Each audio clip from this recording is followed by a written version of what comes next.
Welcome back, MTG Joe here. Today we're going to be going over some of the lists that folks got 7 wins with for the Standard Metagame Challenge. Usually when it's early in the season, there's not really a defined meta. I try to curate a bunch of community lists. I give credit to those folks who did get the 7 wins, but give you some ideas as the weekend kind of comes through of decks you might want to try to bring to the Standard Metagame Challenge. So how it usually works, you have once you lose once, you're out. But you have the opportunity of winning upwards of 30 packs. So 2,000 gold to get in. Top prize is 5,000 gold and 30 packs of the most recent set, March of the Machines. You pretty much break even after 3 wins, but even like 2 wins gets you pretty much all your gold back in a discounted pack. So kind of a mini tournament thing. You could kind of farm packs if you get a good run with it. So again, the season is fairly early.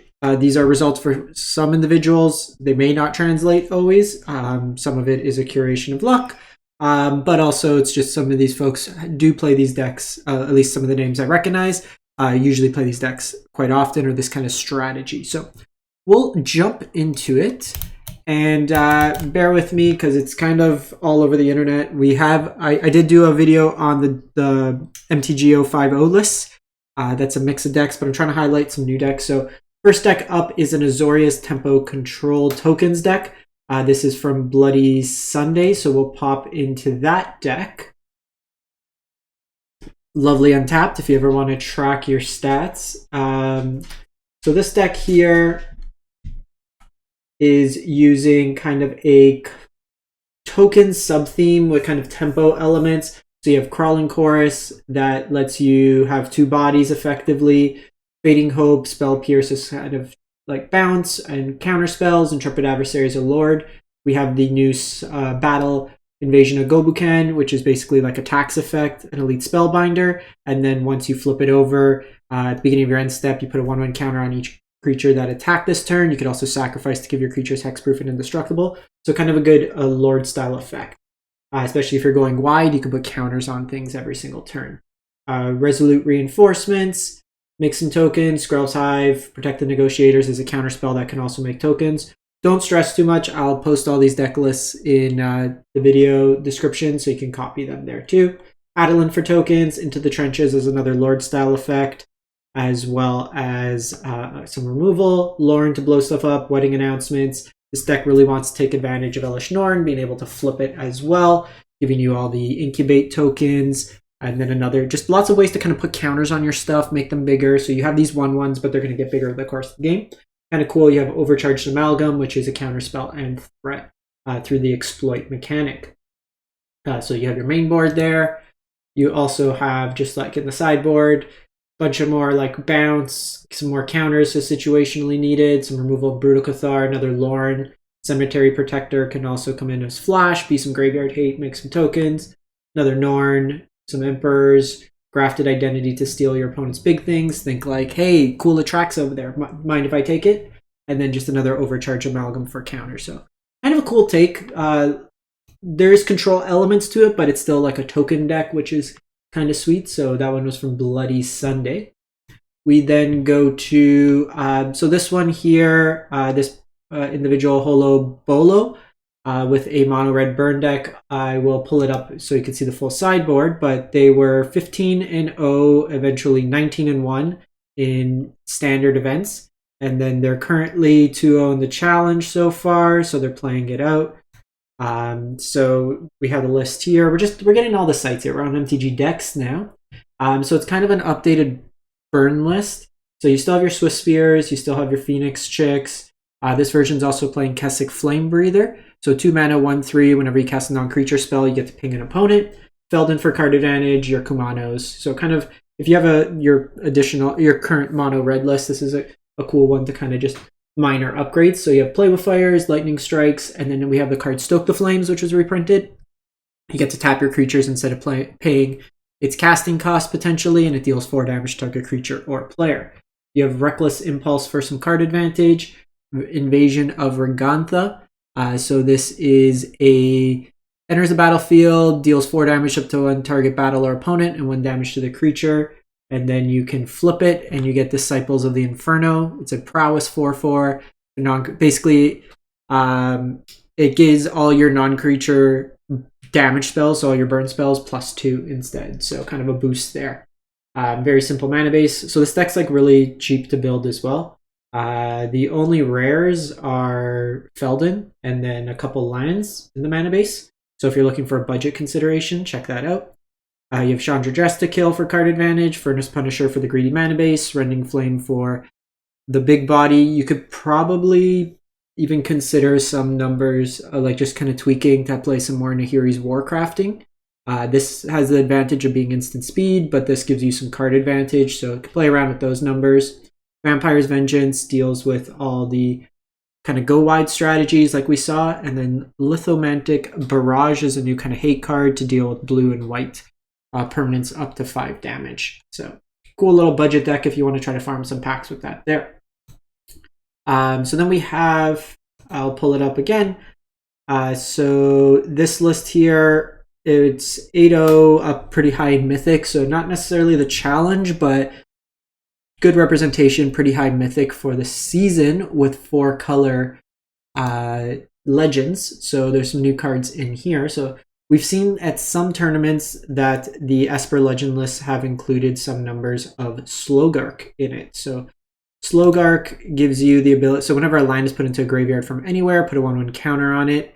You can remove 3 counters and return it to your hand. And then when that leaves the battlefield, return up to 3 lines from your graveyard to your hand. So this plays a lot of cool utility. So if you connive with like Rafine, you put cards in your graveyard that are lands, it gets bigger. It has trample, so it's kind of a beefy hitter. And then all your channel lands, when you channel your land, it puts a counter on it, but then when it dies, you get to recycle your channel lands, or at the very least, you get to bring lands back to your hand, which is more fodder that you can throw away to the connive later to try to get like more gas in the deck. With green, you also get access to Malira, the Living Cure. Incidentally, hoses the poison decks, but also as protection spell for your key cards like Rafine, Slowgark, stuff like that. Glissa as a combat kind of pain in the butt, gives you the ability to card draw, blow up enchantments, or remove permanents, or to counters from permanents. So useful card there. 4 of Shieldred. We also got an Inga and Essica, one of the new cards. So creatures you control have vigilance. And so especially with this deck where you can make really big creatures, it gives you really good offense defense, especially if you can make like a really big Dennick, for example, with lifelink, kind of stall the board there. And then whenever you cast a creature spell, so your creatures can add mana, so then you kind of attack and then ramp. And then if you cast a creature with 3 or more mana spent from creatures, you get to draw a card. So kind of nice kind of engine there. And then lastly, we have Thalia and the Gitrog monster. So this is kind of the Hate Bear style effect. Another first strike Death Toucher. So a lot of awkward combat for your opponent. You can play additional lands each turn. Creatures and non-basic lands your opponents control enter the battlefield tapped. And then whenever Thalia attacks, your opponent sacrifices. Sorry, you sacrifice a creature or land, and then you draw a card. So some value there, all things considered. So the Thalia plays well with the Slowgark, and there's a lot of synergies in the deck. 27 lands because you're playing a lot of duels of the utility lands. No basics, so hopefully your opponent's not Field of Ruining you. Your sideboard, you got some counters, Terra Sunder's general removal, Lauren for artifact enchantment removal. We have the new Linvala, or Drawn and Linvala, Flying Vigilance 3/4. It basically activated, you take over your opponent's activated ability. So if they have Reflections of Kiki, now you have Reflections of Kiki. They don't have it anymore. So any sort of activated abilities on your creatures, it stops them from having it, and you get those abilities. Or another tie for counter and kind of tempo destruction. Thrun versus like heavy removal decks, basically anything without like sweepers. Think your like Grixis decks, stuff like that. An AO for heavy removal decks that aren't exile based. So you probably wouldn't want to bring this in against like the mono white control style decks, but something like Grixis or just heavy damage based. And then some Shieldred, good against like say the Atrax piles, things that are only going to have like maybe 1 or 2 creatures, or decks that are kind of self-milling.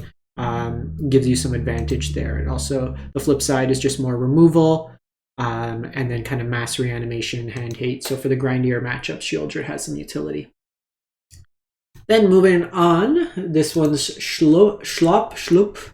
Plays a lot of kind of these Boros midrange lists. I have copied decks from them in the past, so we'll jump into it. So it is predominantly a mono white kind of value deck with Fable the Mirror Breaker and Etali Primal Courage. So your top end is Etali, which basically lets you free cast a card from a non-land permanent from your deck and your opponent's, the next one that's up, and then you can transform it into kind of Blightsteel Colossus style creature with Etali Primal Sickness that just smacks your opponent hard in the face with poison counters and being indestructible. So that's kind of your payoff at the top end. You can also blink it. They're playing a blink package with Guardian Girapur. 3 mana flying, 3/3 when it enters the battlefield. You get to exile up to 1 target creature or artifact you control, then return it to the battlefield. Artifact being cool because you can also reset your Bankbuster to get some more card draw.